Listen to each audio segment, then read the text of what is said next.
last podcast we did, we talked about life before us, before me and you got to knowing each other, before we started talking and hanging out. And now we're going to be talking today about distance and dating. And the first footnote that we're going to be throwing in here is putting yourself out there. You want to lead off on this one?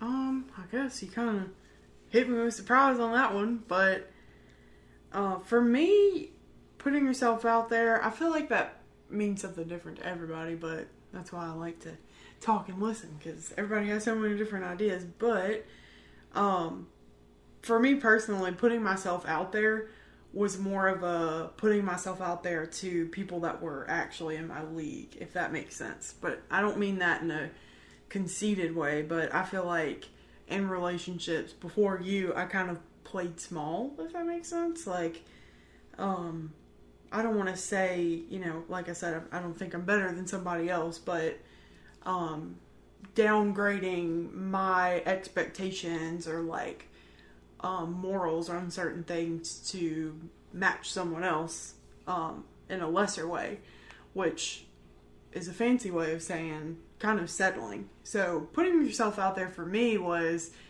realizing my worth, and that's things we've talked about previously, but to me, I wasn't a shy person. It wasn't the literal act of putting myself out there and talking to people and hanging out and being social. It was more of a being fair and true to what I knew I deserved in the back of my mind. I don't know if that makes any sense or if that's just all Allison language, but... Well, let me ask the viewer that's listening. You know what hurt feels like? You know what pain feels like? And there's a point that you finally eventually get to after dealing with, we covered this in the last episode talking about rejection, and I don't want to stay there too long with this, but rejection comes in different forms other than just no. You might have been cheated on. You might have been used and abused. You might have been mistreated in a relationship. You might have had to get out of a situation, and ultimately you really didn't want to because you just loved having somebody around. And initially, whichever way it is, however you came out of that, it's kind of a little post-traumatic almost. And it can be hard for a person to really put themselves back out there. I am opening the door for all this to happen over again, and I'm not sure if my heart can even take this. And the problem with that is that inside you're yearning for love and compassion from somebody else that you really desperately craved and was holding out for in the first relationship. And the only way that you can get that is to put yourself out there. For some people that's easy. For some people it's a little tougher because we all have different experiences in our relationships and what we go through. When you met me, I wasn't really putting myself out there. It was, we talked about this also in the last podcast, just kind of a little continuation from this, is that she had to kind of push me and continuously talk to me. Slid into your DMs. Yeah, pretty much. And it's one of those things that comes down to how bad do you want something and how far are you willing to go after it. And I guess back to my side of that was previously it's like I would go for someone that I knew I could get. You know what I mean? Like someone that I was like, well, this isn't quite right. Like that kind of seems like settling to me. And that's what I mean when I say playing small. Playing it safe. With a person that I was like, this will definitely work if I just compromise these few things. And I feel like when we first started being acquaintances, I don't even know just when I knew who you were, I was like, he has a lot of qualities that I feel like I would like, in the long haul. Like, I didn't jump straight into being like, we're getting married, but I knew I could see us moving forward, and growing together, so that's why I feel like I was more pushy.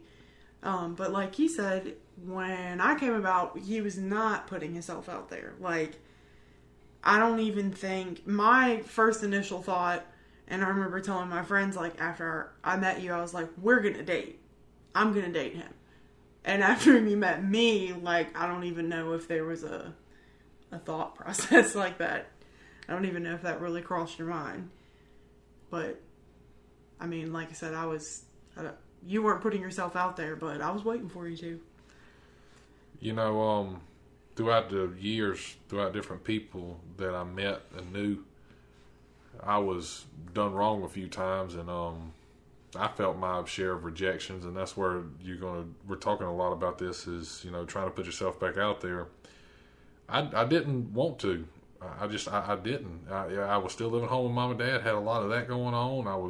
I just got my new job, and I wanted to make money, and for a while, I honestly just thought, I'm just going to do this on my own. I'm just honestly going to I'm going to get a trailer or something I want. I'm going to have my own stuff, and I'm going to eat what I want, when I want. And thank God you come into my life when you did, because we already know I would probably be 300 pounds eating cheeseburgers every evening from Wendy's or McDonald's. So. And, you know, just playing video games since I got home from work and never really having... There's a thing about relationships, and I think this is one of the things a lot of people struggle with. Relationships, we're not even getting into marriage yet here, just relationships in general are work. They are constant work because it's not just you. Obviously, I mean, everybody knows that listening to this. You date somebody else, you got somebody else entangled in your life. And I've always heard this thing about, you know, when you date somebody, make sure you're dating them, not their family. I hate to tell you this, but you're going to date their family as well. When you're dating, make sure you date the mom. Make sure you date the dad. Make sure you date the brother, the cousin, the sister. Because whether you like it or not, when you're with that person and you're going through the dating process, you are essentially contemplating, is all of this worth it that I'm going to be adding on into my life? And into that, I feel like, you know, because I don't want to exclude people, there are sometimes situations where it just doesn't work. Both of us are fortunate enough that we have no issues with either side of our family. We can all sit in the same room together. It's no big deal. We do holidays together. And it's easy breezy. Everybody gets along. Everybody talks. Nobody's a problem with one another. I know there's circumstances where that's not the case. And I feel like that's okay. Everything doesn't always work out. But what I get from you saying that is, at least, ironically, putting yourself out there to that possibility of having a relationship. Also with their family as well. Because at the end of the day, they're family. And again, there are circumstances. But, you know, for the most part, we're very lucky with, I could call your dad and ask for whatever, and I have, and like vice versa. But we have good relationship with our in-laws. Everybody is family in this matter. It's not not one time since we have been together, dating, marriage, all of it put together, has our parents ever said words to each other or to us, or got really annoyed or aggravated, or I mean, it's and that's the way it should be. I don't get this whole... I get dads trying to be protective of daughters and sons. Your kids are going to be kids. They're going to eventually grow up and be out there on their own. They're going to make mistakes. They're going to fall. They're going to mess up. It's bound to happen. I had things that I did. You know, I didn't quite necessarily, let's just say, maybe got someone pregnant or anything along those lines, but I've made mistakes in my life. And my parents knew that. They could not hover over me, and your parents knew that they couldn't always hover over you like they could when we were toddlers. You grow up. You go out into the world, and it's a parent's job coming all the way up through that throughout your years to teach you and prepare you for that stage. So there's no reason for them to have to worry about that anymore. You grow up, you become an adult, and you make your bed, you sleep in it, which is a phrase my grandfather used all the time. But before I get too off track with that, we're going to move into the next slide, because I feel like me and you could probably spend a whole podcast talking about just dating in general. But the second part is, whenever she came into my life and I wasn't really in the mood to date, is because I had a barrier around my heart. And that's the second bullet we're going to talk about here, is barrier around your heart. And it's a good thing to guard your heart. You need to guard your heart, because if you ever lose that, you don't just lose the capacity to love other people. You can lose the capacity to love yourself. And I tell people this all the time. You cannot give love to anyone else until you are forthright, happy, and respecting and loving of yourself. And I was honestly losing that at this point because it's so long. I'm going to let you take off with this in just a minute, but I wanted to say, after so long and so many times being told no, you start to ask yourself the question and look at yourself in the mirror and wonder, what is wrong with me? Because it's not just one person, it's not just two, it's not just three, it's a lot of people that said this. So obviously something's wrong with me. And then eventually one day somebody comes walking in and everything that you have been told, they actually like that about you. They actually fell in love with that about you. And that weight is all of a sudden lifted off your shoulder and you start to think, maybe I was just in the wrong place, wrong time, around the wrong people, and it just wasn't the time. And I'm going to let you take off with that. I guess if you could say something on that,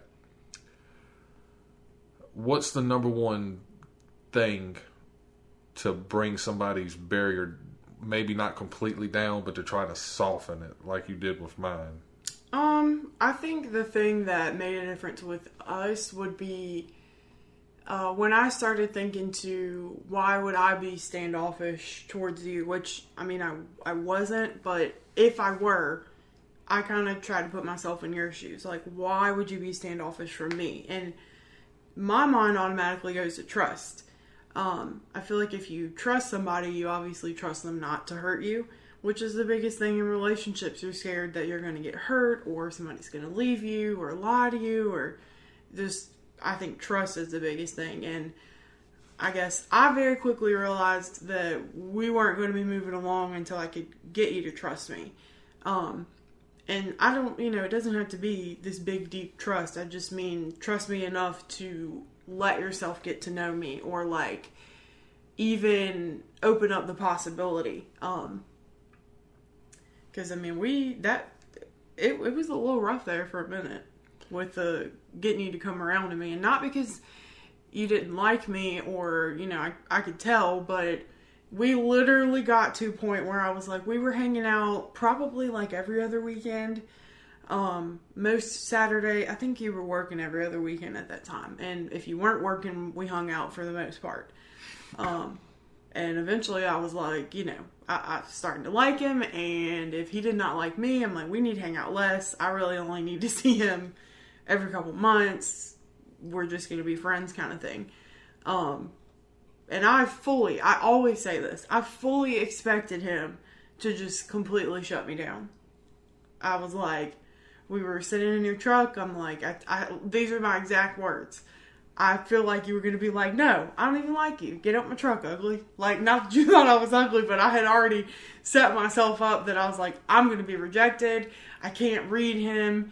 And all it comes down to is you were just very guarded in general because of, someone else that told you no, or someone else that did you wrong, or whatever. But I like to think that I was pretty persistent in trying to change your mind, but the biggest thing in that, I would loop it back around to say, is I had to get you to trust me in some way, shape, or form. Somewhere along the lines in that, something finally just clicked with me and said, enough is enough. Something, I was the one that made the decision. You're going to be the one that has to make the decision. One person cannot make the decision on what happens for the both of you. You both have to be in it. You both have to agree to it.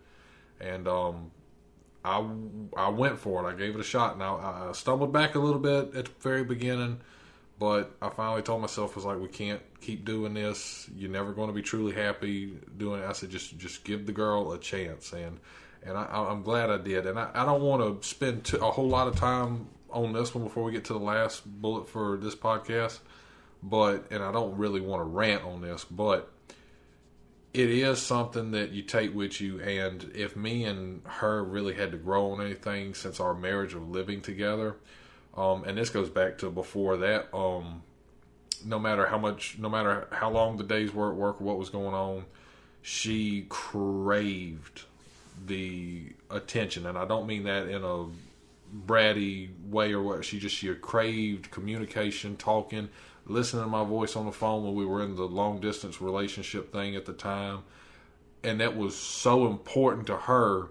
But my emotional physique at the time just wasn't into that. I done made the step, and it's one thing to keep in mind when you're dating or talking to somebody who has had a past like that has been done like that for a while.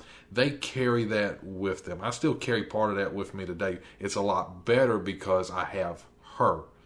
But I can only imagine the past almost 4 years that we've been together, had that time being that we were not together, and I had been trying still to this day, and I still got rejected and told I was still single at this very moment, how much worse and further down that rabbit hole I would have actually gone. So understand, if you're trying to talk to somebody that's guarded like that, it's not a simple fix. It's not a simple, it takes work. And she put in the work. I mean, that's just the honest to God truth on it. You can't fix another person. You can't. That's another, I don't want to say common mistake, but you cannot fix another person. If you were dead set on just not going forward with me, you were closed off and whatever else, there was nothing I could do to make you change your mind. And you would have to move on with your life, right? too. I literally opened the door and crossed my fingers that you were like, yeah, this will be okay. But going back to that, what made you even open up a little was the fact that I feel like you could trust me. You feel like, that's what I assume it was, because I can't think of any other reason. If you trust me, you automatically feel a little bit more comfortable with me, even if it was just enough to give me a chance.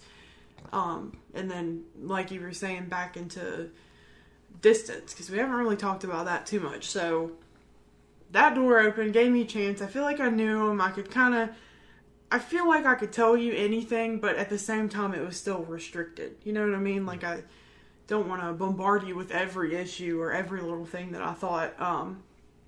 And I think this is where, honestly, I feel like this has been the only hiccup, if you will, that we've ever had in our relationship. You were still a little standoffish with me. Like, things had improved, but I could tell you were giving it a shot, but at the same time, it's like there was me and you, and then there was just you, if that makes sense. Like, when we were together, and when we were apart, I was asking for us to be together, and you were like, it could go either way. Mm-hmm. That sounds terrible, but that just goes back to, like, our personalities are completely opposite. But I think so far, even with us being married, in my opinion, the hardest thing that we have gone through was probably, like, navigating the distance between us. And we're not even the worst long distance relationship. No. There are people that live way further than us. I said that we were not long distance for the longest time, and then I started saying that, and all of my friends were like, no, y'all are long distance. And our schedules were opposite, so there's a lot of things that went into that. But I think figuring that out while you were still a little closed off to me, to an extent, that was hard. I guess the biggest thing with that was, like, being patient with both of us, because we both had to adapt to that. We both had to make changes to make it work. And it was tried to meet in the middle for a while. We didn't meet in the middle, and then eventually, I feel like the only time we've ever really had a falling out, if you even call it that, was actually over distance and trying to balance my wants and needs with your wants and needs. And it took a hot minute, but again, like I said, being patient because you were still a little bit closed off was definitely a tricky time. So yeah, it's real tricky when you're trying to put yourself back out there and you're closed off because you got this barrier that is surrounding your heart. And you need to realize that if you're in that position, I know it's hard, I know it's tough, and I know that above anything else, the last thing you want is to try again, because you just know that it's going to happen again. On the other hand, if you close that off for the rest of your life, there's somebody right now that's probably dying to just hang out with you and do something, and maybe you just you believe that it won't work between the two of y'all for some reason, and you just don't give it a chance because you're holding out for something else. Where I'm telling you right now, you need to go sometimes for what you don't even realize has been placed in your life for a reason. You know, of all things, for me and you to have met, and we knew nothing about each other. You knew my cousins, and that was the baseline. We didn't go to school with each other, never worked together nowhere. We're in two totally different towns that should have never even crossed paths. And you'll eventually see that sometimes things are dropped in your life and people come in your life for a certain reason. You know, sometimes I look back and I wish when me and you first met in 2013 that me and you would have hung out then. You know, we would have dated whatever, but at the same time, it's just like we've said in the last podcast, it wasn't time then. I still had growing up to do. You still had things you had to do, things we both had to go through. And then when the time was right, we knew about each other. We were able to connect and we were able to hang out and we were able to get there. And for the person out there who knows that they are dating someone like that or trying to, remember that they have dealt with a lot of no. And you're one of the first people to tell them yes. And that is a major adjustment for them. And it takes patience, it takes kindness, and above all, it takes loyalty. I'm telling you, loyalty goes a long way with this. And speaking of loyalty, we're going to get into our last bulletin for this one, is committing to the idea. When you are dating that person, and like I said, you date their family, you date everything about them. Their work, I hope you like their work because you're going to hear about it when they come home in the evenings, and they're going to have memorabilia about it all over the place. And all over the place, and they're going to constantly talk about it, and everywhere you go, they're constantly pointing it out, saying, oh, I work for them, or I've been there, and I know this place, I know this person, and whatever. But you're basically committing to everything that surrounds and engulfs them in their life, and they're doing the same for you. Do not go after somebody who is not committed to the idea of you. And what I mean when I say that is everything that surrounds you. It doesn't matter how hot-tempered your dad is. It does not matter how mean your mom can be. It does not matter how shy you are, your pets, or what house y'all live in. They are coming to the idea of all that. And you need somebody that can walk up to every bit of that and say, you know what? I like this. I like you. Let's take it a little bit further from here. And we both did that. And I've talked about this before. The night that I met your dad, he was crawled underneath y'all's house in freezing weather. We had just had a big freeze and pipes busted. Fixing pipes. And the guy immediately comes out from underneath the house. Not a fun job at the time. He's not having a good time. Me and his daughter's about to just go on a random date. And he gets out, stands up, shakes my hand, and asks, how are you? And I remember that day in particular. This is still like when we were very freshly dating. I actually think that was like after my week-long breakdown, because you were like, nah, I ain't really feeling this. And then randomly one day you were like, okay, let's give it a shot. And I feel like I had been teaching dance or something all day, because all I remember was you were messaging me saying, I remember you told me you were in a meet, and I was like, I just got home getting in the shower because I was gross. I'd been at dance. I was sweaty. Pretty sure when you got there, my hair was wet. My mom and dad were outside, like you said. My dad was all up under our house trying to figure out busted pipes. But I guess the difference for me was, as much as that was not an ideal situation, I was still like ready. I was like, you know, I wanted it to happen. I wanted you to come. I wanted to see you. I wanted you to be my parents. And for me, that's when I was kind of like, okay, this is definitely different in a good way. But I mean, that committing to the idea, that was easy for me.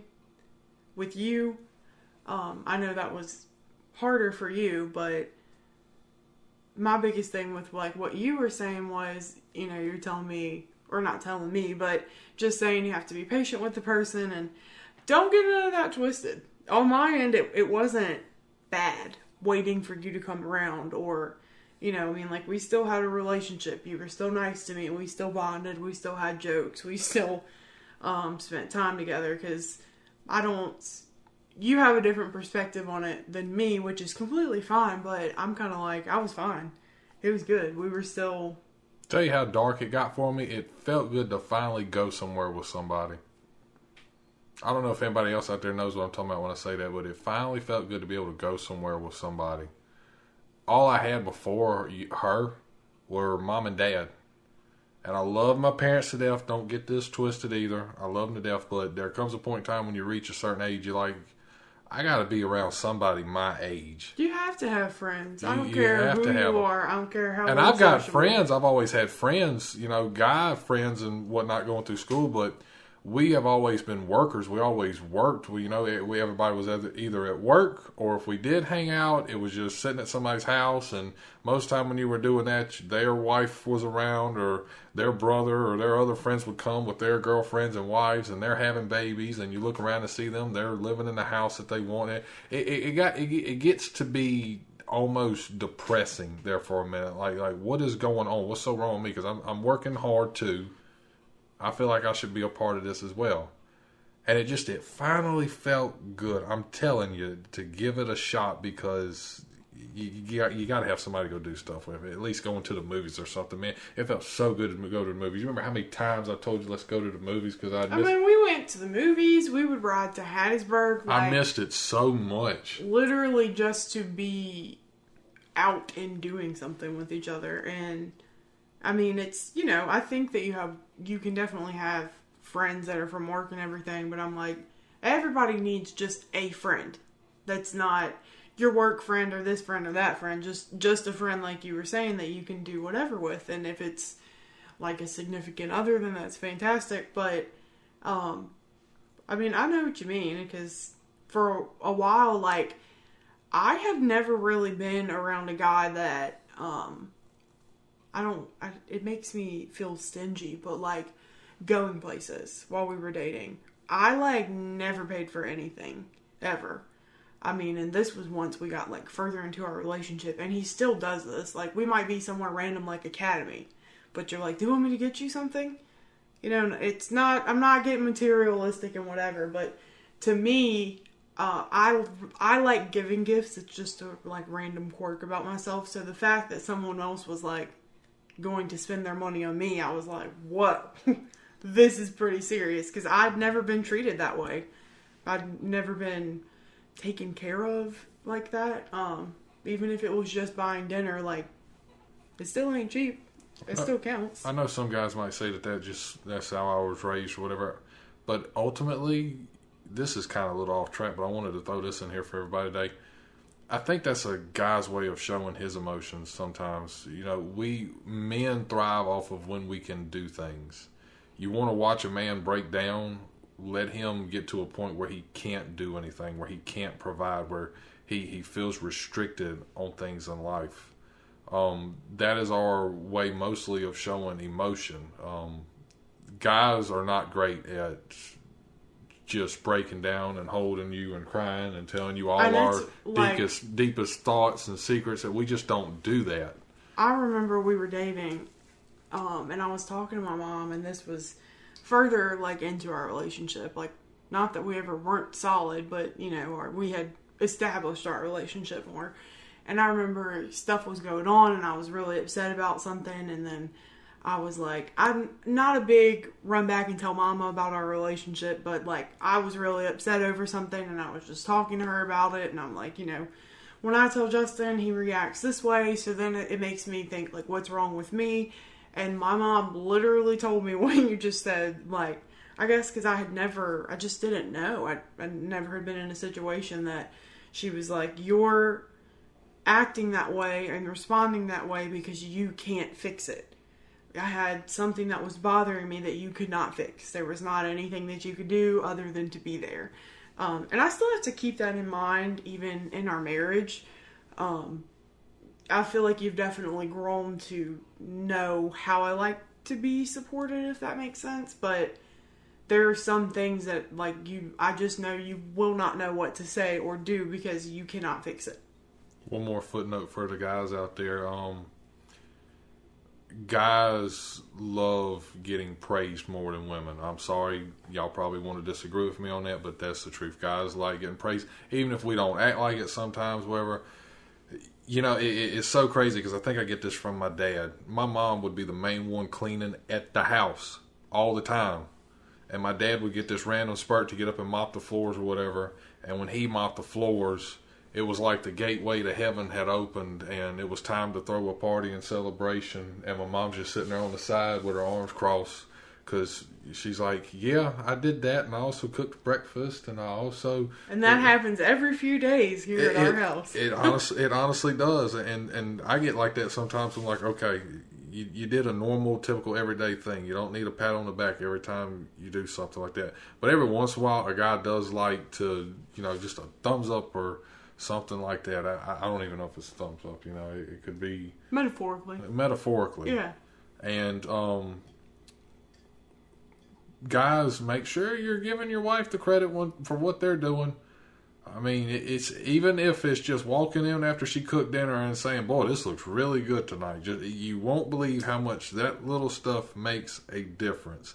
And I'm telling you all this stuff while we're in this podcast because this is part of committing to that idea. You've got to be supportive. If you get anything from what we're talking about relationships is support. Can't pour it in you enough because you'll have a good day at work. They'll have a terrible day at work.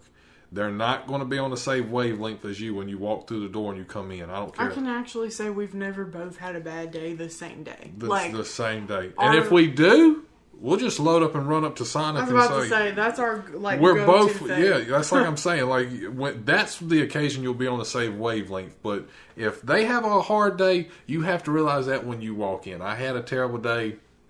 They've got a wounded leg in this fight right now, so I've got to let them borrow mine and stick them back up, and we're going to get through this. Tomorrow's going to be a brand new day. It's going to be all right. And they got to do the same for you. Maybe I'm just like a really deep thinker, or like I can get lost in my brain. I like to talk and think in scenarios and this and that, and everybody has a different opinion, and I think that that's cool. Like, I just like to talk. But I remember...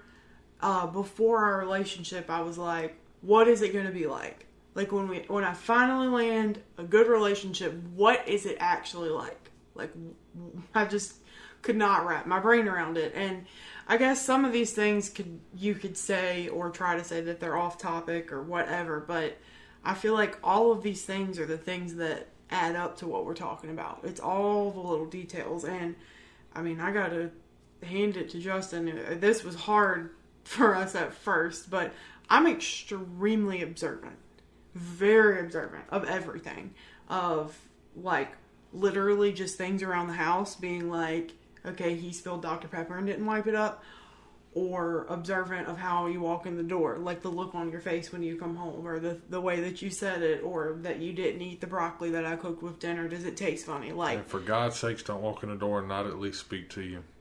Yeah, I'm funny about that. But I notice everything. It don't matter what kind of day I had. Make sure you walk in, at least say hi to her before you just go jump in the shower.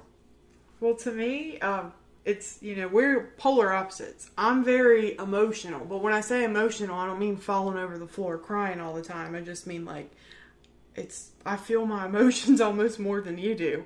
So if he walks in and doesn't talk to me, I'm immediately like feeling inferior for whatever reason. Like, oh, maybe I shouldn't talk to him. Maybe he's mad. Maybe I'm standing in the kitchen, but I'm not cleaning fast enough, or like whatever it may be. So that's why when I say I'm observant, all of those things. And it sounds like a lot. Like we could sit here and break down every single piece of a relationship, but I find myself saying this probably once a week talking to somebody.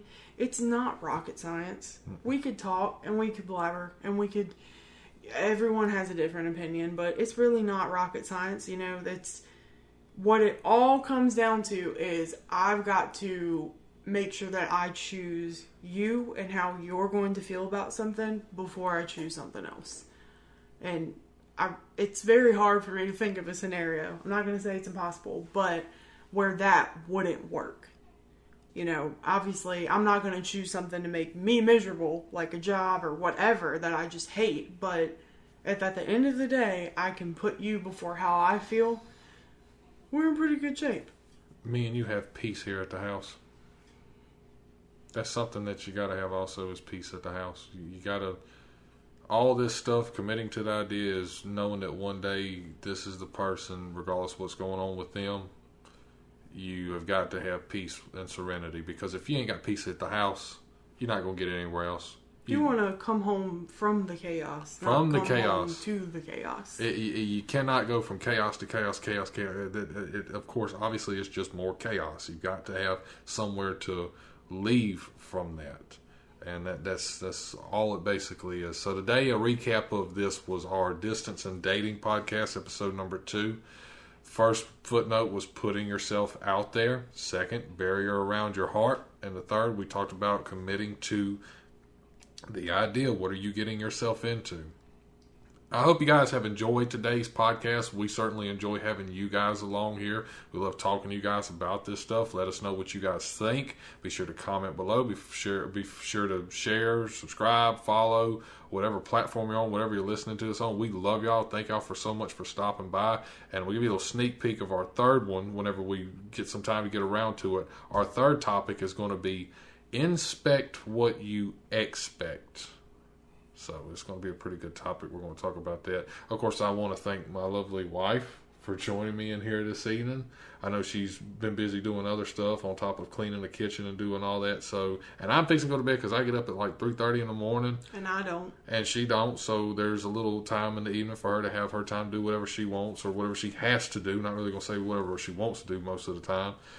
So we love y'all. Thank y'all so much for tuning in, and we'll be sure to see y'all in the next podcast. So signing off.